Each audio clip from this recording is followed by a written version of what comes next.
This place can kill you in minutes. Antarctica is not cool, it is merciless. Temperature fall below minus 80 degrees Celsius, where breathing hurts and exposed skin freezes fast. No cities, no comfort, only survival. If human can endure this, why do we give up so easily on small tests? Allah created a place cooler than fear. Under special conditions, some hidden dish can reach nearly minus 94 degrees Celsius to minus 98 degrees Celsius, colder than dry ice. No trees, no mercy from nature, only balance, discipline, and patience. It reminds me, if life can survive there, then hope can survive anywhere. No cities live here, but humans do. Antarctica has no permanent population, yet people survive here. Scientists, researchers, explorers. They survive by discipline, not comfort. By layers, not fashion. By rules, not desires. Food is measured, heat is controlled, every step is planned. One mistake here is not a lesson, it is the ends. Antarctica teaches this truth. Life does not need luxury to survive. It needs wisdom.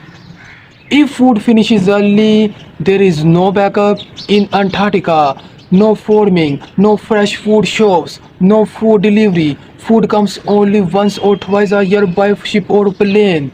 So food is planned carefully, rationed, used with discipline. For example, how many people are there, how many months will they stay, how many calories are needed, so they eat what is needed, not what they desires.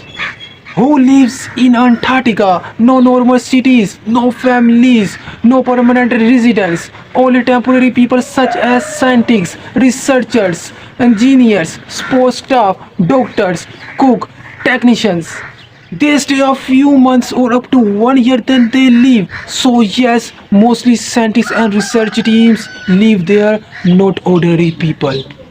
Even air becomes an enemy here. In Antarctica, cold does not forgive mistakes. One wrong step, one weak layer, life is at risk. Yet scientists wake up, work, survive every day. Extreme pleasure does not pay people. Weak mindset does. Antarctica does not forgive mistakes. Ignore the rules, you die. Here, food is measured. In Islam, life is measured. Here, warmth saves life. In Islam, Iman saves the soul. Antarctica proves one truth: survival needs limits. Islam completes it. Limits are mercy. Why is food discipline so important there? Because in Antarctica, cold burns more calories, body needs more energy. Wasting food risking survival. So discipline is life-saving, not religion, but practical. Antarctica has no cities, yet it teaches the loudest lesson. No trees, no crowds, no comfort, only ice, silence, and survival. Here you learn one truth: life is fragile, and look at us. We live in comfort and collapse over small problems.